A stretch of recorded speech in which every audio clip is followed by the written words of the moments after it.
Hi friends, welcome to my channel. Turkish players Barış Baktaş and Yağmur Yüksel were recently viewed while having a peaceful day on the boat in a magnificent place. The fans were surprised when they saw them together. Many of them wonder if this is just a friendly trip or more. Yağmur Yüksel recently shared beautiful photos showing the breathtaking ocean view from his social media. In the background, the fans noticed that Barış Baktaş enjoyed the peaceful view. This situation immediately attracted the attention of his followers and led to many speculations. The resources close to point players decided to take a short break in his intensive programs. Both were working on intensive projects. This escape was the perfect good to relax.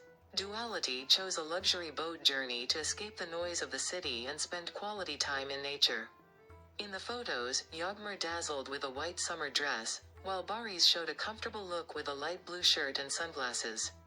They had a great time laughing and seeing the sea breeze enjoyment. Fans began to argue with girls' chemistry. Some believe that he can work together on a secret project, while others think they can only be good friends. In any case, he created the photographs taken together with great excitement. Will we see peace and rain together in a new series? We will tell you the details on the subject to see you in new videos.